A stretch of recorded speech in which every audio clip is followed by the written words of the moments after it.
오늘 물가에 심어진 나무가 되라 하는 말씀으로 같이 은혜를 나누고자 합니다.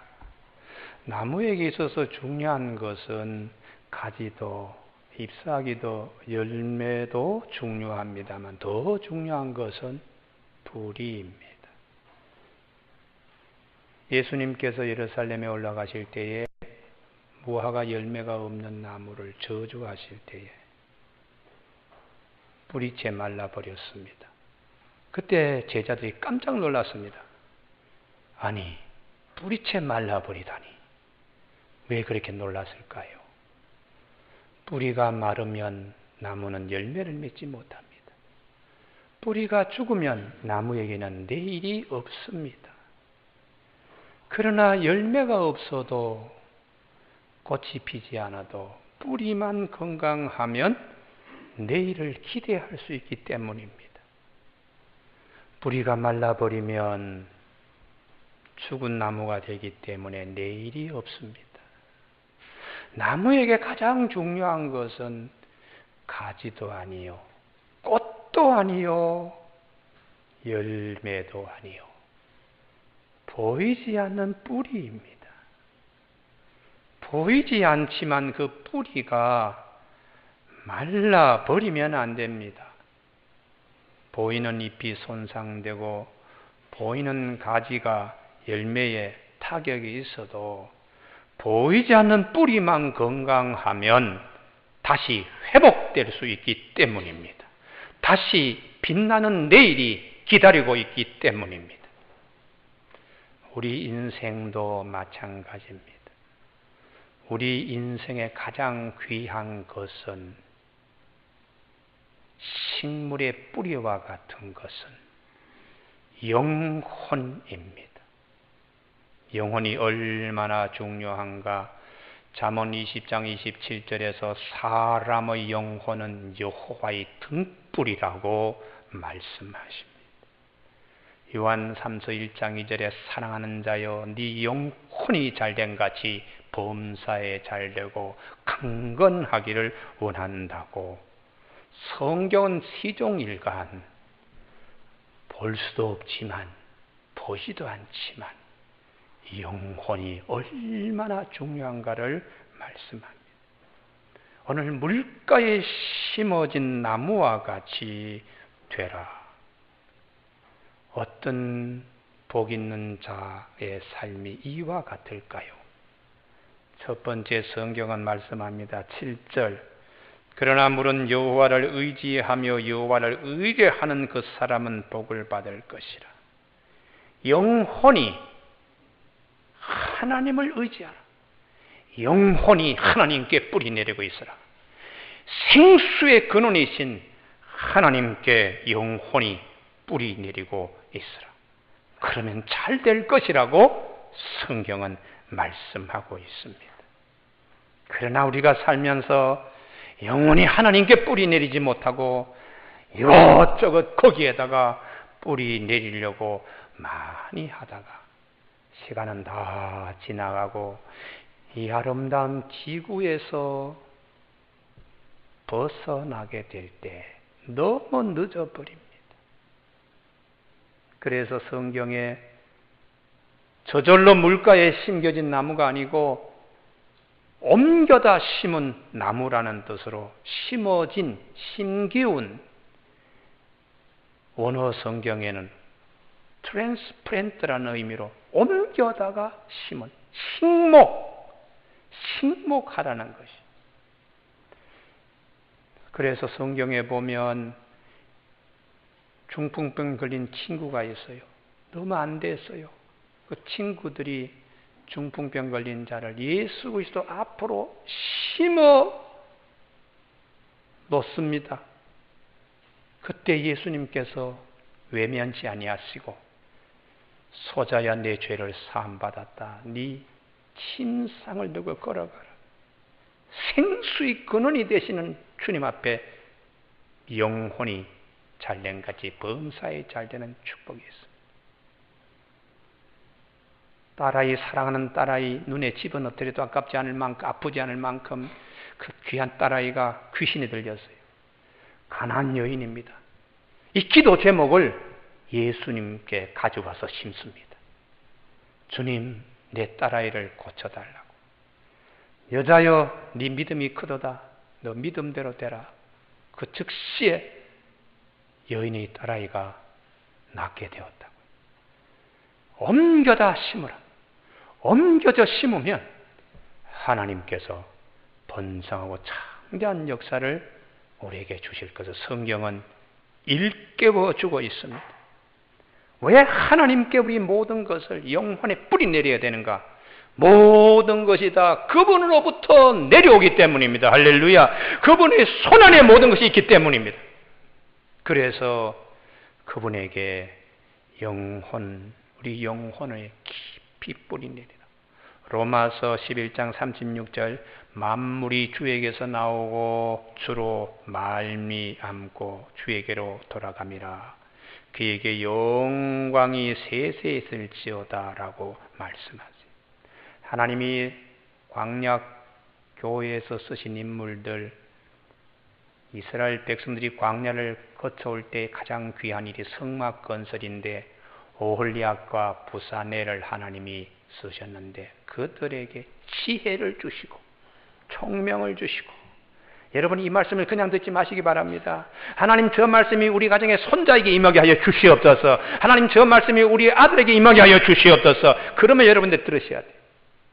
하나님께서 광야지만은 남북에는 흑수도 위에 있지만, 남북에는 모래사막 위에 있지만 하나님이 부사넬과 오홀리압에게 영을, 지혜의 영, 총명의 영, 슬기의 영을 부어주셔서 광야에서 가장 아름다운 성막을 짓게 하시는 하나님이세요.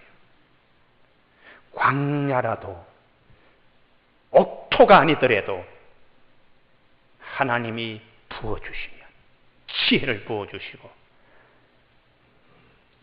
명철을 부어주시고요. 그래서 야고보서 1장 5절에 누구든지 지혜가 부족하거든 우리에게 후히 주사 꾸짖지 아니하신 하나님께 구하라. 의심하지 말라. 오직 믿음으로 구하라. 그렇게 하나님이 말씀하셨습니다.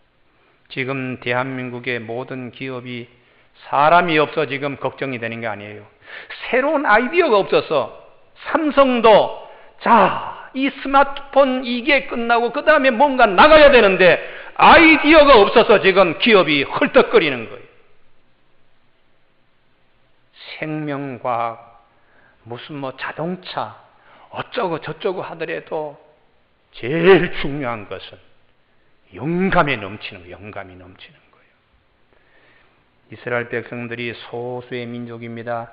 전 세계 인구의 0.5%까지도 안 되는 그런 소수의 민족입니다만 노벨상의 30% 이상을 이분들이 다 가져갔습니다. 지금도 정치계, 경제계 모든 부분에 이분들이 움직입니다. 이유는 어릴 때부터 영혼이 하나님께 뿌리 내리도록 아이의 젖을 먹이면서 첫 마디가 이스라엘에 들으라.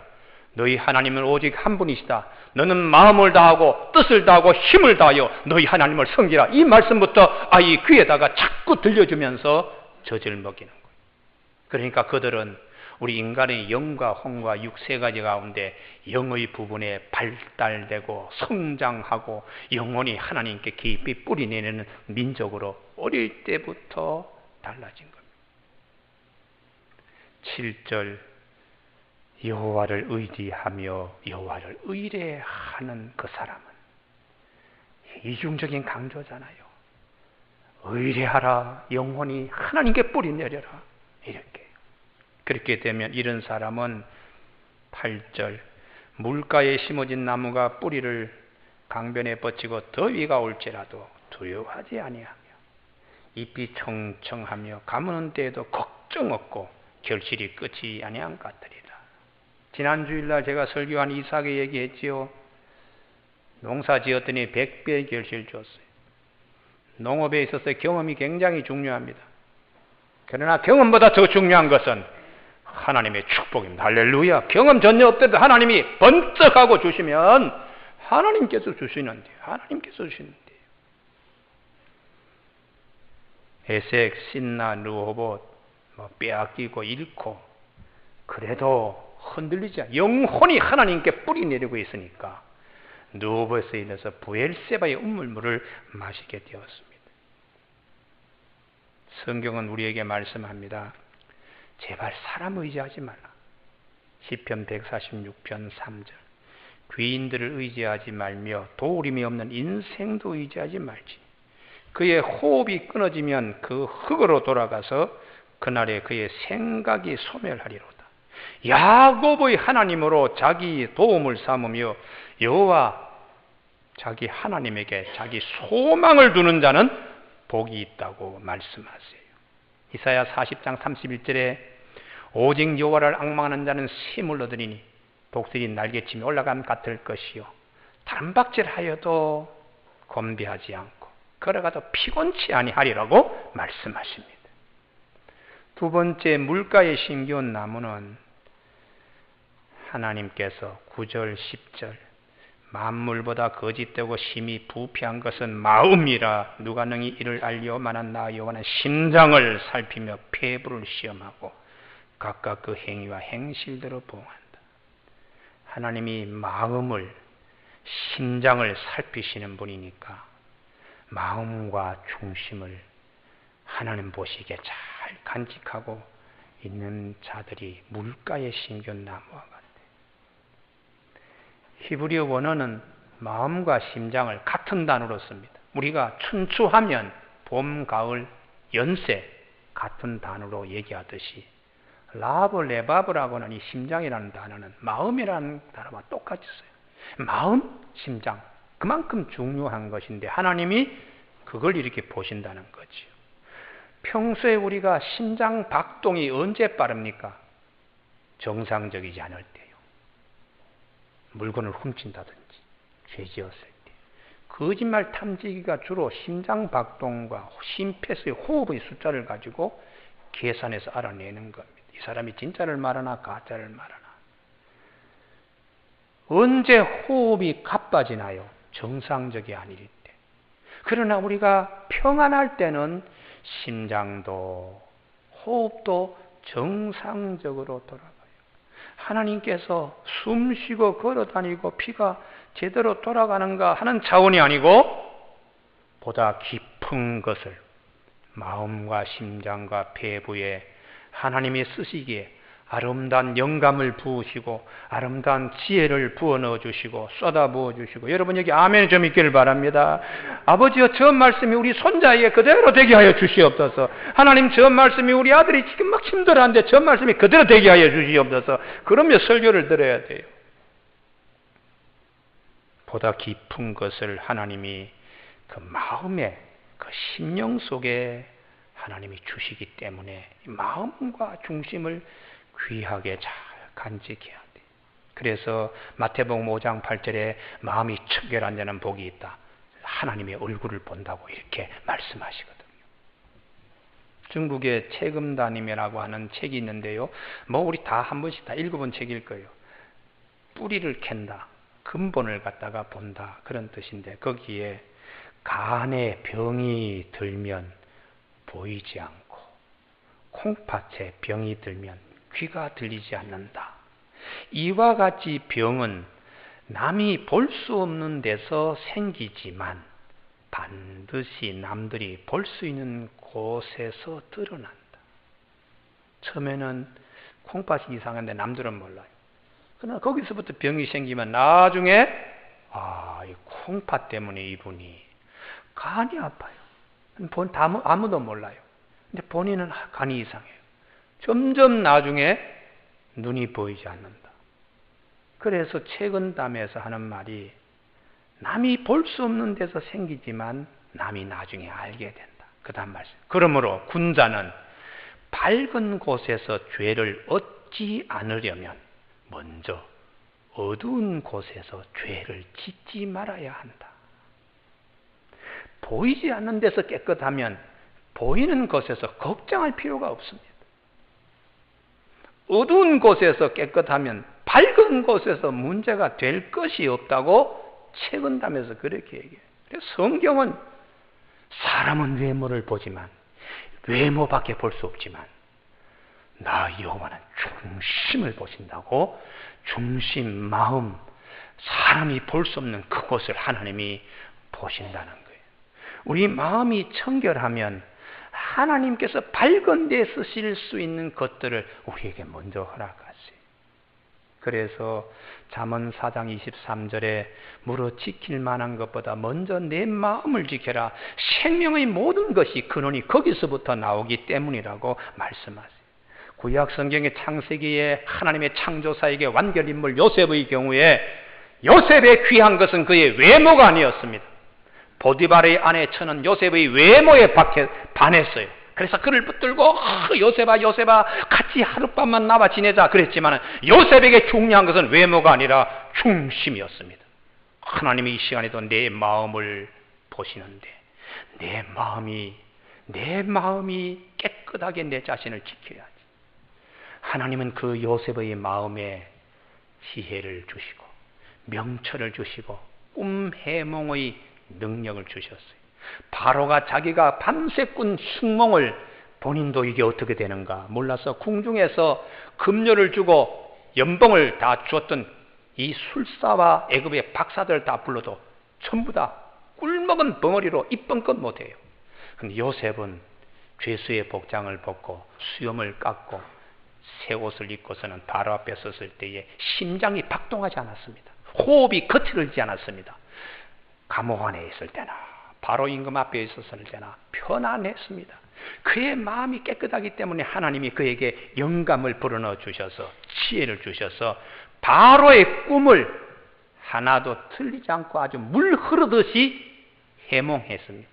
그때 바로 애굽의 파라오가 무릎을 탁 치면서 이렇게 하나님의 영에 감동된 자를 우리가 어디서 찾을 수 있겠는가? 이렇게 막힌 국가의 위기 앞에서 이렇게 지혜 있는 자를 하나님이 여기에 주셨다고. 내가 너보다 나은 것이 이 자리, 이거 왕자의 보좌밖에 없다고 그렇게 애굽의 왕 파라오가 얘기했습니다. 교우 여러분, 하나님이 디모데에게 말씀하셨어요. 디모데전서 1장 19절에 믿음과 착한 양심을 가지라. 디모데후서 2장 21절에 누구든지 이런 것에서 자기를 깨끗하게 하면 귀히 쓰는 그릇이 되어서 거룩하고 주인의 쓰심에 합당하며 모든 선한 일에 예비함이 되리라고 말씀하세요. 우리가 때로 직장생활 하다 보면 좀 원치 않는 그런 어려움도 있고 그렇죠. 그래서 한 주일을 돌아보고 예배 시간에 다시 한번 돌아보면서 우리 마음을 다시 깨끗하게 정결하게 하나님 앞에 내었습니다. 그때에 주님의 보혈이 우리를 정결하게 합니다. 할렐루야. 그래서 사죄의 시간이 대단히 중요해요. 내 마음이 편안합니다. 예배 드리러 올 때에 무거운 짐을 가지고 왔어요. 제 짐을. 근데 예배 시간에 주님이 보혈로 정결하게 해서 새롭게 해서 새 마음으로 한 주를 시작할 수 있도록 하나님이 축복하십니다. 히브리서 10장 19절 그러므로 형제들아 우리가 예수의 피를 힘입어 성소에 들어갈 담력을 얻었나니. 히브리서 10장 22절 우리가 마음의 뿌림을 받아 양심의 악을 깨닫고 몸을 밝은 물로 씻었으니 참 마음과 온전한 믿음으로 하나님께 나아간다고 말씀하고 있습니다. 시냇가의 신기온 나무 세 번째에 11절 불의로 치부하는 자는 자고새가 낫지 않은 알을 품은 같아서 그 중년에 그것이 떠나겠고 마침내 어리석은 자가 되리라는 말씀. 너무 욕심 부리지 말라. 지나친 욕심 삼가하는 것이 시냇가에 심기운 나무와 같은 삶을 산다는 것. 자고새는 욕심이 많습니다. 산에서 사는 산자고새나 사막에서 사는 사막자고나 바위에서 사는 바위자고나 자고새의 습성이 욕심이 많아요. 사막에서도 다른 새가 낳은 알을 끌고 와서 자기 둥우리에다가 그냥 모아요.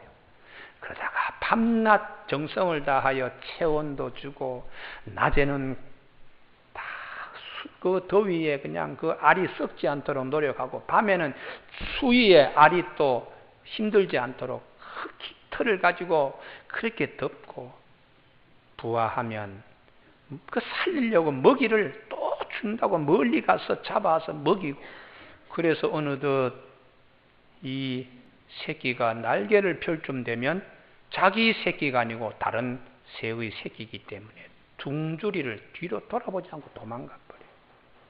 욕심 많은 것의 끝이 그렇다는 것입니다. 사랑하는 교회 여러분, 성경은 우리에게 말씀하십니다. 욕심이 잉태하여 죄를 낳고 죄가 장성하여 사망에 낳으니까 너무 지나친 욕심은 삼가하고 절제하는 것이 생명 강가에 심기운 나무와 같은 사람이 된다는 것이. 하나님이 모든 것을 다 주장하십니다. 그래서 우리가 그분에게 영혼의 뿌리를 내립니다. 그분을 의지합니다. 하나님은 우리의 마음을 보십니다. 쓰시기 위해서. 그런데 그 마음이 욕심으로 가득 차 있어요. 그러면 하나님이 쓰실 수가 없습니다. 예수를 믿으면서도 욕심 넘어 부리는 것은 하나님이 기뻐하시는 게 아니에요. 목회하면서도 욕심 너무 지나치게 부리는 거 하나님이 원하시는 것이 아닙니다. 이솝의 우화 가운데 배고픈 여우가 농가에 내려왔어요. 농부의 집에 갔더니 농부는 없고, 그래서 어떻게 하면 이 집에 들어갈까 했더니 마침 개구멍에 있어서 여우가, 홀쭉 말라버린 여우가 아주 쉽게 들어갔어요. 잔뜩 그냥 먹었습니다. 근데 주인이 농사일을 마치고 돌아옵니다.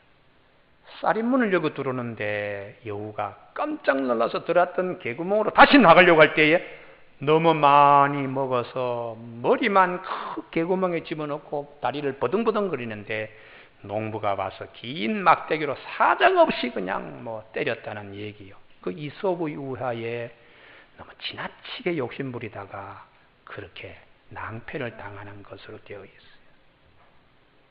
교우 여러분, 우리가 일생을 한번 돌아봅니다. 내가 이런 어려움을 겪는 것이 그때 너무 지나치게 욕심을 부리지 않았나. 이 말씀을 그때 좀 일찍 깨달았더라면 지금처럼 이렇게 후회하지 않을 텐데 지금도 늦지 않습니다. 우리 삶 가운데 항상 욕심이라는 게 찾아와요. 끊임없이 욕심이 파도처럼 내 마음속에 들어옵니다. 그때보다 말씀으로 퍼내고 또 퍼내고 깨끗한 마음을 가지려고 무척 노력하면 하나님이 욕심 대신에 영감을 주시고 할렐루야, 지혜를 주시고 할렐루야, 능력을 주시고 할렐루야, 축복을 허락하세요. 꽤 오래됐습니다마는 소망교회 김천수 목사님이 곽선임 목사님 두 목사로 거의 반평생을 같이 부목사로만 끝나신 분이 있는데, 그 목사님께 소망교회 곤지암에 있는 수양관에 한 번씩 가시는데 그 진돗개가 그렇게 목사님 하면 좋아해요. 벌쩍벌쩍 뛰고. 근데 어느 날 갔더니 진돗개가 보이지 않아서 관리 집사님한테 그 개가 보이지 않네요. 아이고 목사님, 진돗개가 집을 나갔는지 이틀 3일 동안에 이 산의 골짜기마다 다니며 소리치더라도 진돗개 소리를 들을 수 없어서 죽었는지 모르겠습니다. 그리고 그 사이에 눈이 왔습니다. 그리고 보름 만에 갔는데 진돗개가 온 거예요. 목에 그 시골에 있는 사람들이 올무를 놔가지고 노루라든지 이런 삼진승을 잡으려고 올무를 일하는데 진돗개가 모르고 툭 놓다가 툭 걸린 거예요. 그래서 이걸 빠져나오려고 막 몸부림치다 보니까 목이 다 그냥 너덜너덜하게 살점이 다 나갔어요. 눈이 오고 기력도 빠지고 먹을 것이 없으니까 점점 진돗개의 몸이 말라가지고 보름 만에 돌아올 때는 몸이 홀쭉해가지고 그때 비로소 올무에서 목을 뺄 수가 있었어요. 그 얘기를 들으면서 그래, 지나치게 비대하고 지나치게 욕심 많아가지고 거기에 올가미가 매이는데 줄이면 자유함이 있을 것이다. 그런 것을 볼 수가 있습니다. 교우 여러분, 하나님께서 우리에게 말씀하실 때 예레미야 시대 때에 정치 지도자, 종교 지도자들이 부패해서 욕심이 많았습니다. 나라는 지금 망해가는데 그냥 부패하고 공의와 정의가 하수와 강물처럼 흘러야 될 때에 지도층은 정신 차리지 못했어요. 마음껏 그냥 권력 있는 대로 그냥 힘 있는 대로 뭐 그냥 심지어 종교 지도자까지도 그랬으니까 엉터리들이 너무 많은 거예요. 그때 하나님이 예레미야에게 자고세 자기가 낳지 않은 알을 절대 품다가지고 다 잃어버린다는 말씀을 주셨어요. 그리고 예레미야에게 하나님이 35장에서 내가 족속을 한번 데려와서 성소에서 포도주 한번 줘봐라. 그들은 포도주 마시지 않는다. 배경사는 이렇습니다. 네갑 족속의 선비인 요나답이라고 하는 사람이 군사 쿠데타를 일으킬 때에 예후 장군 옆에 같이 참여했어요. 그 시대가 어떤 시대인가 하면 아합이라고 하는 임금이 욕심이 많아요. 자기 궁궐 앞에 있는 나봇의 채소밭도 자기 것으로 딱 이렇게 뺏으려고. 이게 하나님의 법에는 그렇게 할 수가 없어요. 그런데 이 나봇의 포도밭을 뺏었습니다. 자, 임금의 권력으로 그 나봇의 포도밭을 자기 채소밭 하려고 뺏었는데 결과가 어떻게 되었나? 나중에 아합 임금은 전쟁이 일어나서 변장을 하고 들어갔는데 적군이 무심코 그냥 쏜 무작위 화살에 옆구리를 맞아가지고 그 군사들이 얼진 사이에서도 빠져나오지는 못하는 거예요. 빨리 빠져나와서 치료를 해야 되는데 그 병거에서 피를 쭉쭉 흘리면서 하루 해가 다 질 때까지 아합 임금 빠져나오지 못했어요. 부인 이세벨은 예후가 쿠데타 일으켰다는 걸 알면서 누구냐 하고 성 높은 담에서 내려본데 밑에 예후가 소리쳤어요. 4시 환관들아 저 이세벨을 집어 던져. 그랬더니 그 높은 성벽에서 그냥 4시들이 그냥 이세벨을 집어 던졌어요. 그랬더니 두개골이 다 깨지고 개들이 가서 어디를 먹었는지 손바닥하고 발바닥은 남게 그렇게 비참하게 죽은 걸 봤어요. 또 아이들은 왕자 교육을 시키던 사람에게 편지 보냈더니 왕자 70인을 목을 다 쳐가지고 광주리에 담아가지고 왔어요. 자, 이 집안이 어떻게 이렇게 망하게 되었나? 가난한 자 나봇의 포도밭을 탐욕이 심해가지고 자기 것으로 삼는 것을 보고서 예후의 군사 정변에 같이 참여했던 요나답 장군이 우리 집안은 절대로 포도원, 포자도 내지 말라. 포도주도 마시지 말고 저렇게 탐욕 부리던 아합이 저렇게 망하고 그 왕가가 저렇게 망할 줄은 몰랐다. 그러면 자기 후손들에게 포도농사 짓지 마, 포도주 마시지 마, 포도 가원 갖지 마, 집 짓지 마. 하나님이 주시는 대로 그냥 목초지 따라서 그냥 유목업하면 생명이 길 것이라고 이렇게 유언을 해줬는데 그 유언을 받은 네갑 족속이 예레미야 앞에 왔어요. 포도주 따라주니까 최고의 와인이죠. 600년 된 겁니다. 300년 된 겁니다. 최고의 명품 와인을 이렇게 주더라도 이 사람들이 안 마시는. 하나님이 그때 예레미야에게 합니다. 이 요나답의 후손들 네갑 족속은 조상이 이렇게 얘기한 걸 지키는데 이 백성은 나의 말씀을 지키지 않는다. 하나님이 탄식하셨어요. 하박국 시대도 정치적인 지도자, 종교적인 지도자들이 산에 별장들 지었어요. 그때 하박국이 막 갈등합니다. 하나님 공의가 어디 있습니까? 바벨론 포로 잡혀가고 나라가 지금 어려운데 그럴 때에 하나님이 성질내지 마라. 의인은 믿음으로 말미암아 살리라. 하나님이 끝에 어떻게 해주시는가 다 보게 된다. 그때에 농사도 안 되었어요. 밭에 식물도 없어요. 감람나무에 소출도 없어요. 포도나무 열매도 없고 그럴 때 낙심할 때도 하나님이 의인은 믿음으로 말미암아 산다. 네 영혼이 하나님께 뿌리 내리고 있으면 걱정할 것 없어. 그때 그 말씀에 탁 깨우쳐서 비록 없을지라도 외양간에 송아지가 없을지라도 나는 여호와로 인하여 기뻐하며 나의 구원의 하나님을 인하여 감사하고 찬송한다고 하박국의 시편이 있습니다. 여러분 그것을 성경은 우리에게 말씀하세요. 의인은 믿음으로 말미암아 살리라. 할렐루야. 아무리 어렵더라도 하나님께서 영혼을 거기에 뿌리내린 자를 하나님이 축복하신다고요. 그래서 우리가 지나친 욕심, 과욕은 성경이 원치 않습니다.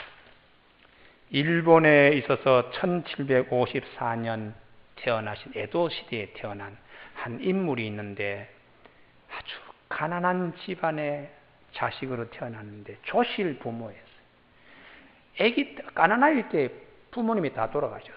천하고아입니다. 그러니까 되는 대로 살았어요. 주먹이 내뻗치는 대로 쌈하고 주먹이 훔치는 대로 쌈했다가 청소년기에 감옥에 들어가서 처음 겪는 감옥인데, 감옥 들어있는 사람의 얼굴이 다 보니까 흉상이야. 감옥에 들어오지 않는 사람은 다 얼굴이 괜찮은 것 같아서 사람의 운명은 이 관상으로 결정되는 모양이다. 그래서 형기를 마치고 제일 먼저 찾아간 데가 관상쟁이한 찾아갔어요. 그때 관상장이가 탁 보더니 미즈노 남복구 1년을 못 넘기겠다. 너 얼굴은 1년 안에 칼 맞아 죽을 흉상이라고.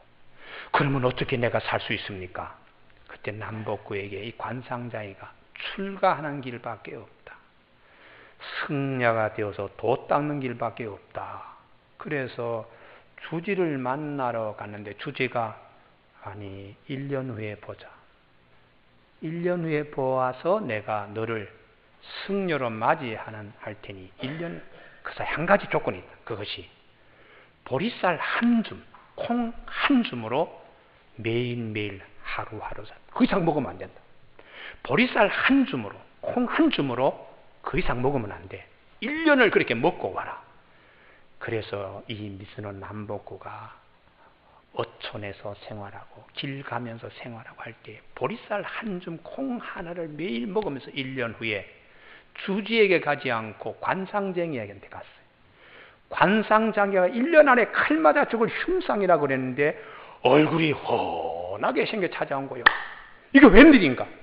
물었더니 주지를 만났더니 보리쌀 한 줌, 콩 한 줌으로 1년을 살라고. 그래서 매일매일 그렇게 먹었더니 몸이 이렇게 달라졌다고. 그러면 그렇지. 소식이 적게 먹은 것이 그대를 살렸구만. 이렇게 말한 겁니다. 그래서 이 미즈노 남복구가 사람의 삶은 무엇이 결정하나 하고 나름대로 연구를 했어요. 그래서 두상, 이 머리 골상이 잘 생기면 이게 머리가 좋은가? 머리가 뭐 형편없이 골상이 그러면 이 사람은 잘 못 사는가? 여기서 다 나오는데 골상이 어떻게 된 거야? 그걸 알려고 이발소에 머리 감아주는 것으로 3년을 보냈습니다. 자, 사람의 골상을 3년 동안 만졌으니까 그 다음에는 몸은 어떻게 되었는가? 그러면 목욕탕에 들어가서 때밀이로 3년을 보냈습니다. 모든 사람의 다 골격을 보는 거죠. 저분은 뚱뚱하고 배가 나오고 저분은 엉덩이가 퉁퉁하게 나오고 이분은 뭐 홀쭉하고 이런 걸 다 3년 동안 만지고, 그리고 마지막 죽을 때는 어떻게 죽나 하고 화장터에 임부로 3년을 보냈습니다. 그렇게 3년을 보낸 미즈노 남복구는 이제는 인생을 딱 한마디 할 수 있는 거예요. 아, 소식해야 병들지 않고 소식해야지. 지나치게 음식 먹고 지나치게 함으로 사람이, 그래서 그가 남긴 유명한 말이 있습니다. 소식은 지병으로 고생은 해도 죽을 병에는 절대 걸리지 않는다. 이런 유명한 말을 남겼어요. 그 이후에 일본 사람들이 소식 문화, 이 문화, 음식 문화가 정착되었습니다. 이 미즈노 남복구는 당시 에도 시대에 보통 40세면 다 죽는 거예요. 평균 40세에 다. 그런데 미즈노 남복구는 소식을 강조하고 소식을 하면서 배로 80을 살다가 세상을 떠났어요. 지금도 미즈노 남복구의 그 소식 철학, 적게 먹어야 오래 산다. 적게 먹어야 건강한다. 자기 절제지. 여러분, 우리가 물질이나 음식이나 권력이나 어떤 것도 지나치게 하는 것 때문에 결국은 그가 죽게 됩니다. 그래서 예수님께서 우리에게 말씀하세요. 작은 것도 감사하라. 범사에 감사하고 작은 것에 주목하고 작은 것의 소중함을 가지고 주님은 많이 말씀하셨어요. 그리고 사도 바울은 성령의 마지막 열매가 절제라고요. 사랑과 희락과 화평과 오래 참음과 자비와 양성과 온유, 충성, 마지막 절제, 이 같은 법을 금지할 법이 없다고 말씀하세요. 교회 여러분, 자족하는 마음이 있으면 경건은 큰 유익이 된다고 사도 바울이 말씀하셨습니다. 좀 더 갖지 못하고 좀 더 커지지 못해서 마음에 갈등하고 마음속에 매일 전쟁 일으키고 그렇게 에너지를 소모하는 것보다 하나님 이거 주신 것 감사합니다. 할렐루야. 그러면서 내 마음에 기쁨이 넘치는 생명 강가의 힘겨운 복된 나무들이 되시길 주님의 이름으로 축원합니다. 기도하시겠습니다.